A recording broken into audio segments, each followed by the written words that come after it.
앞으로도 유익한 주식 정보를 알고 싶으신가요? 지금 보고 계신 영상 바로 밑에 구독 버튼을 누르신 후 종 모양을 눌러 알림 설정도 해주세요. 더 유익한 정보로 여러분들의 성투를 돕겠습니다. 시청자 여러분 안녕하십니까. 김현구의 투자 전략 시작해 보도록 하겠습니다. 자, 2628포인트 2600 넘어갔죠. 시장은 아래보다 위쪽으로 더 강하게 움직이는데도 불구하고 시장이 좀 어렵다고 느껴질 거예요. 오늘은 뭐 많은 사람들이 이제 정치적 리스크 탄핵에 대한 일정을 많이 기대했었을 거예요. 그런데 오늘 또 아직까지는 이제 장중에 이제 선거 공지 일정이 공지가 되지 않아서 이 코스닥 같은 경우 실만 매물이 좀 나와서 정치 테마하고 관련주들 이제 투심이 좀 약해진 거죠. 이게 이제 민감하게 받아지는 게 이제 코스닥 시장이에요. 그거를 이제 외국인들이 이제 매도세가 조금 더 거칠게 들어왔고요. 이제 거래소 쪽은 이제 외국인들 매수가 강해요. 삼성전자, 그다음에 SK 하이닉스. 우리가 좀 많이 모아가라고 말씀드렸던 게 올해는 삼성전자예요. 5만 원대부터 말씀을 드렸죠. 이제 레벨단이라 그래요. 지수는 땡겨놓고요. 나머지를 때려버리는 그런 시장이에요. 그러니까 삼성전자로 지수를 잡아놔요. SK 하이닉스로. 다른 것들은 이제 매도세가 좀 강하게 나오는 거. 특히 코스닥 같은 경우는 이제 외국인 기관들이 매도세가 오늘 좀 있었고요. 이제 거래소 쪽은 외국인의 이제 매수세가 삼성전자를 몰렸던 거죠. 작년하고 똑같아요. 작년 1월부터 6월달까지 외국인들이 삼성전자 하면 이제 줄기차게 샀었죠. 그거 좀 기억하실 거예요. 이게 또 올해간에 똑같은 패턴이 들어와요. 그래서 이제 우리 시장이 좀 더 강하게 가기 위해서는 지금 불확실성, 정치적 불확실성이 해결이 되면 이제 강력하게 이쪽으로 업사이클로 갈 수가 있어요. 기대에 이제 외국인이 들어왔다 이렇게 우리가 볼 수 있고요. 외국인들 가장 많이 사는 것들 한번 최근에 볼게요.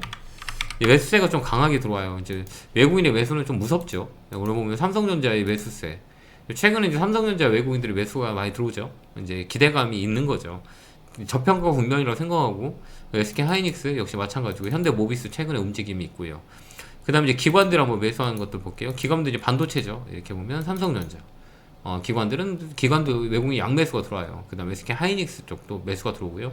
근데 이제 기관들이 가장 많이 샀던 게 SK 하이닉스였어요. 근데 지금은 이제 삼성전자로 이제 옮겨가는 거죠. 왜 그러냐면 이제 가격의 메리트가 삼성전자가 더 있기 때문에 삼성전자 쪽으로 당분간은 매기가 들어올 거예요. 그렇기 때문에 우리가 좀 견뎠던 시간들을 보상을 해준 게 이제 삼성전자라는 것들을 우리가 볼 수 있어요. 그 다음에 이제 제가 이제 최근에 얘기했던 게 은행, 보험, 증권주. 오늘 키움증권 오늘 급등하는 모습을 보여줬고요. 키움증권 말씀드렸죠. 증권주 좀 잘 보자. 오늘 좀 세게 움직였어요. 증권주들이 시장 대비 강하게 움직였죠. 그게 이제 순환매다라고 말씀드렸고요. 이제 이런 쪽으로 이제 돌아가는 거예요. 이제 우리가 이제 순환매라고 하듯이 이렇게 이제 증권주 쪽이 최근에 많이 움직이게 밸류업, 이제 은행, 보험, 증권주 쪽으로 3월에서 5월 달에는 좀 움직이는 확률이 있고요. 그다음 먹거리 관련주. 이제 우리가 특징을 볼 수가 있어요. 이제 탄핵에 대한 선고 기일이 이제 아직 지정은 안 됐지만 이제 결정이 나는 순간에 이제 시장은 좀 안정화가 되거든요. 이제 불확실성이 거치는 시점에 어떤 주식이 많이 움직일 거냐고 내수 쪽으로 많이 움직여요. 예전에도 마찬가지고 박근혜 대통령 선고가 내려주고 탄핵 선고가 내려주고 그 다음에 가장 많이 움직였던 업종이 의료, 그 다음에 이제 내수 의료 관련주들, 그 다음에 이제 먹거리 관련주들, 그 다음에 이제 이 증권 관련주들, 그 다음에 건설주 이런 애들이 많이 움직였었거든요. 증권 관련주는 이제 금리 인하에 대한 영향이 있고, 그 다음에 밸류업에 대한 부분들 보험, 은행 쪽에 영향이 있고, 그 다음 내수 증작에 의한 내수 관련주도 오늘 또 내수 관련주 세죠. 오리온, 농심, 대상, 그 다음에 CJ제일제당은 저 바닥에서 말씀을 여러분도 많이 들었죠.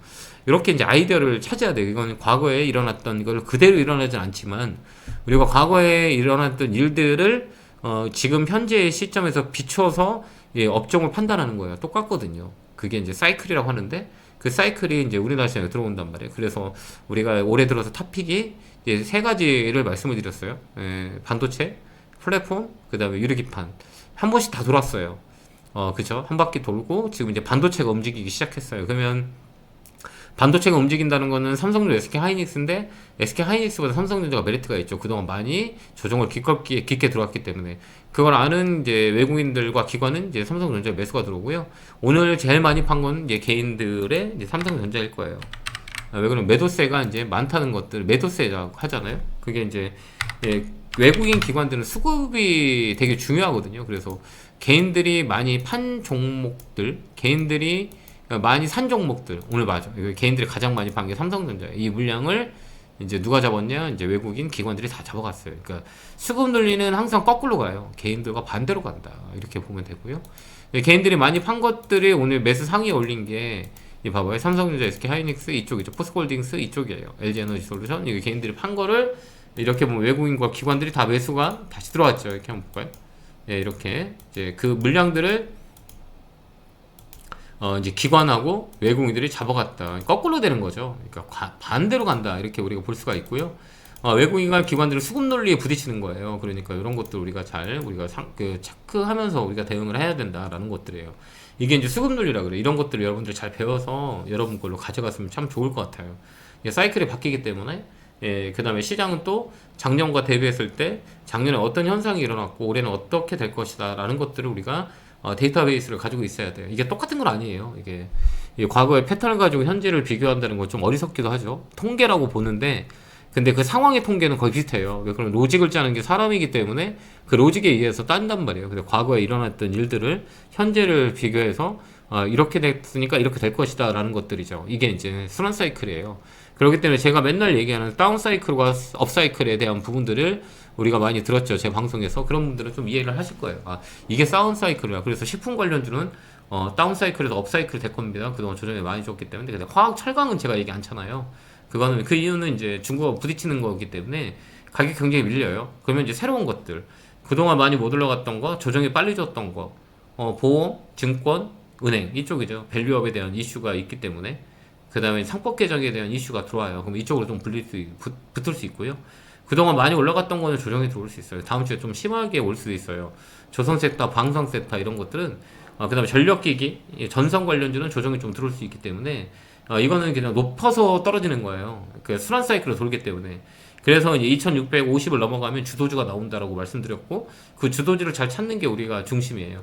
그 다음에 코스닥 시장으로 넘어가면 코스닥 시장은 여러분 다 아시겠지만 단어를 짧게 선택을 한다면 변동성이에요. 이 코스닥 시장 변동성이 세게 심리가 많이 들어가 있는 시장이라고 보면 돼요. 오늘도 이렇게 쭉 밀리죠. 이거는 이제 오늘 많이 기대했던 그런 심리 개인들이 많이 있는 시장이기 때문에 오늘 많이 이제 기대했었겠죠. 이제 불확실성을 거치는 시점 이걸 많이 생각했었는데 오늘 또 장중에 불반이 되는 바람에 이런 것들이 이제 밀려 내려온 거죠. 그래서 이제 변동성이 세진 거고 근데 변동성이 센 거는 최근에 들어 더 많이 세졌어요. 종목이 변동성이 시가총액이 크든 작든 이 아래의 변동성이 되게 커요. 그렇기 때문에 코스닥 같은 경우를 매매를 많이 하신 분들은 그 변동성이 흔들리면 안 돼요. 이제 오늘 내일 다르기 때문에 오늘 많이 빠졌다고 해서 뭐 종목을 손절하거나 이런 부분이 아니고요. 심리적인 안정이 들어오는 시점까지 우리가 견뎌야 되는 거다. 이렇게 우리가 볼 수가 있어요. 시장은 아래보다 위쪽으로 더 강하게 열려 있고요. 그 다음에 최근에 이제 금값, 제가 이제 금 선도자잖아요. 4년 전부터 금을 여러 번 되게 많이 말씀을 드렸고, 방송 나올 때마다 많이 말씀을 드렸는데, 그게 3,000달러가 넘어갔네요. 그죠? 제가 넘어간다고 말씀을 많이 드렸는데요. 지금 3,040달러 언저리까지 올라 있네요. 조금 더 갈 거예요. 금값 국내 소매가격은 뭐 60만 원인데요. 아마 100만 원까지는 가지 않을까 저는 개인적으로 기대하고 있습니다. 여러분들도 잘 참고하시고요. 금에 대한 부분들은 제가 브리핑 시간에 곳곳에 넣어 드릴 테니까요. 저로 인해서 금 투자하신 분들 많이 계시거든요. 4년부터 제가 금사라고 많이 말씀을 드렸기 때문에 그 포인트가 되면 여러분한테 또 브리핑 해드릴 테니까 보유하고 계신 분들은 바이 홀딩 하시면 될 것 같습니다. 자, 시장은 아래보다 위쪽으로 더 강하고요. 이제 박스권 상단까지 와 있고 갭 떨어진 자리 메꾼 자리이기 때문에 5내일로 갈 수 있어요. 그러니까 정치적 불확실성이 해소되는 그 시점까지 우리가 운동화끈을 잘 메고 있다가요. 해결된다 그러면 롱으로 가는 게 맞아요. 스트롱 바이라고 얘기했어요. 네, 그렇게 우리가 전략을 짜보도록 하겠습니다. 자, 오늘도 고생 많으셨고 에너지 넣어드릴게요. 결국에 월 팍팍 감사합니다.